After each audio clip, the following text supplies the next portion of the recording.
নমস্কার বন্ধুরা, ফুডি দেবশ্রীর নতুন একটি রেসিপিতে আপনাদের সবাইকে স্বাগত। আজ আমি আপনাদের সাথে শেয়ার করব জিভে জল আনা দারুণ স্বাদের একটি ম্যাঙ্গো ভাপা দইয়ের রেসিপি। রেসিপিটি বানানো যেমনই সহজ আর খেতে হয় ভীষণ সুস্বাদু। রেসিপিটি এতটাই সুস্বাদু হয় যে এটি মুখে দিলে একেবারে মিলিয়ে যাবে। এখন বাজারে প্রচুর রকমারি আম। এই আমের সিজন শেষ হওয়ার আগেই আপনারা এই রেসিপিটি একবার ট্রাই করে অবশ্যই দেখতে পারেন। অত্যন্ত সফট, স্পঞ্জি এবং মুখে দিলে মিলিয়ে যাবে এরকম রেসিপিটি আমি কিভাবে বানালাম আসুন তাহলে দেখে নেওয়া যাক।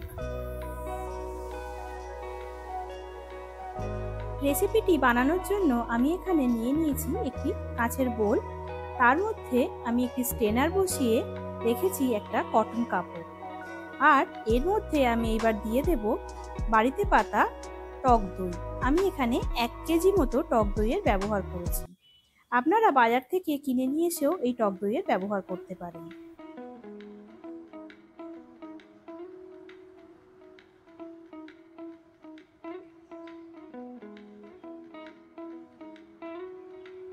এইবার এই কটন কাপড়টির সাহায্যে ভালো করে দইটাকে কভার করে দিয়ে এর মধ্যে একটা ভারী কোনো জিনিস রেখে প্রায় 5 থেকে 6 ঘন্টা মতো রেখে দিতে হবে দইয়ের জল ঝরিয়ে নেবার জন্য। এইবার আমি 3টে বড় সাইজের আম কেটে খোসা থেকে ছাড়িয়ে নিয়েছি পাল্প বানানোর জন্য। 1 কেজি দইয়ে আমি 3টে বড় সাইজের আম ব্যবহার করেছি। দইয়ের পরিমাণ যদি আপনারা কম বেশি নেন সেক্ষেত্রে আমও কম বেশি করে নিতে পারেন।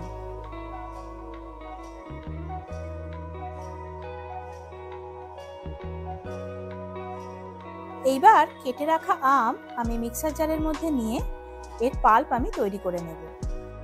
আমের পাল্প আমার এখানে বানানো হয়ে গেছে।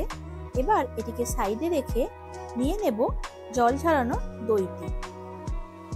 দইয়ের সমস্ত জল ঝরে গেলে এটি একদম পনিরের মতো হয়ে যাবে।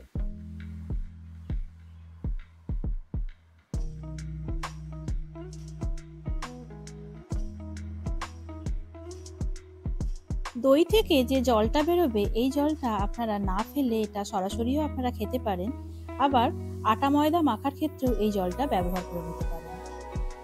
দেখুন দই থেকে জল ঝরানোর পর দইটা কতটা ঠিক হয়ে গেছে, একদম পনিরের মতো।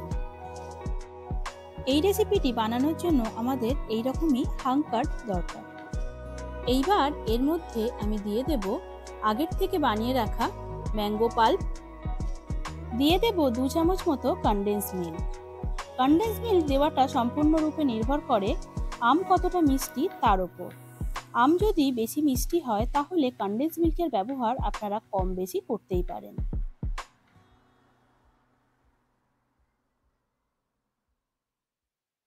এইবার এর মধ্যে আমি দিয়ে দেব 1 পিঞ্চ নুন আর দিয়ে দেব ছোট এলাচের পাউডার। নুন আপনারা এখানে নাও দিতে পারেন, তবে যে কোনো মিষ্টি জিনিসে নুনের ব্যবহার করলে তার স্বাদ দ্বিগুণ হয়। এইবার এই সব কিছু একসাথে ভালো করে মিশিয়ে নিয়ে একটা স্মুথ ব্যাটার তৈরি করে নিতে হবে। ব্যাটার আমার এখানে একদম তৈরি হয়ে গেছে। দেখুন কতটা স্মুথ একটি ব্যাটার তৈরি হয়েছে।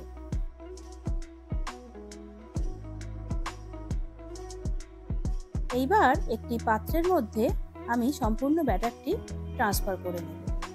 আপনারা কাঁচ ছাড়াও যে কোনো মেটালের পাত্র এখানে ইউজ করতে পারেন।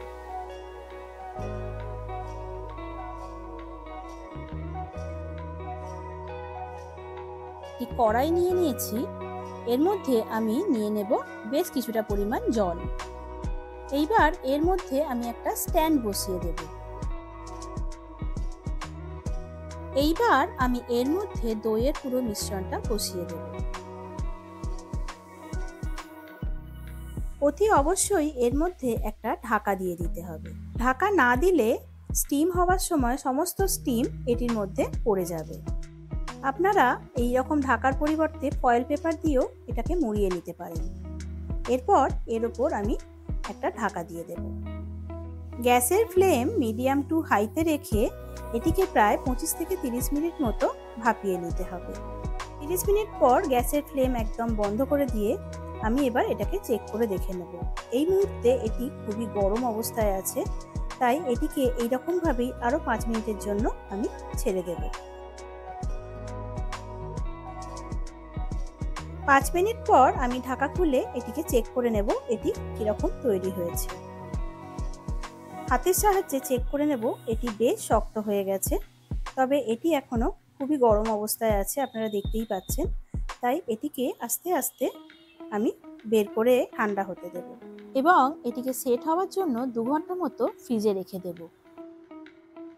বাইরে থেকে পাত্রটির গায়ে এইরকম বাবেল দেখা গেলেই আপনারা বুঝে নেবেন যে এটি একদম পারফেক্টলি কুক হয়ে গেছে। 2 ঘন্টা পর ফ্রিজ থেকে এটিকে বের করে নিয়েছি। এটি একেবারে সেট হয়ে গেছে। হাত দিয়ে একটু চেক করে দেখে নিলাম, বেশ শক্ত হয়ে গেছে এবং হাতে কিছু লেগেও যাচ্ছে না। এইবার একটি স্প্যাচুলার সাহায্যে এই সাইডগুলোকে একটু লুজ করে নেব।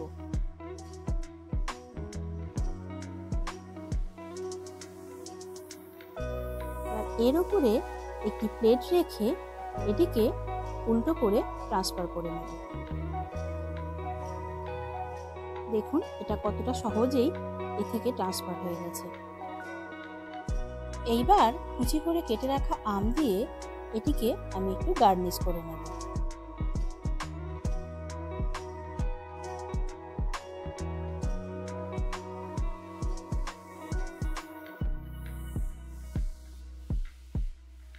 এবার এর উপরে আমি ছড়িয়ে দেব কেটে রাখা পেস্তা। তৈরি হয়ে গেল আমাদের সফট, স্পঞ্জি এবং ওয়েস্ট বেঙ্গলের ফেমাস একটি রেসিপি ম্যাঙ্গো ভাপা দই। আপনারা এবার দেখতেই পাচ্ছেন কতটা সফট হয়েছে এই রেসিপিটি। আমের সিজন শেষ হওয়ার আগেই আপনারা এই রেসিপিটি ঝটপট বাড়িতে বানিয়ে ফেলুন। বাড়িতে বানালে আমাকে কমেন্ট করে অবশ্যই জানাবেন যে এটি খেয়ে আপনাদের কেমন লাগলো। আশা করি আজকের রেসিপিটি খুবই ভালো লেগেছে আপনাদের। ভালো লাগলে একটি লাইক ও শেয়ার করে দেবেন, আর আমার চ্যানেলে নতুন বন্ধু হয়ে থাকলে সাবস্ক্রাইব করে পাশে থাকার অনুরোধ রইল আপনাদের কাছে। ভালো থাকবেন, দেখা হবে নতুন একটি রান্নার রেসিপি নিয়ে। ধন্যবাদ।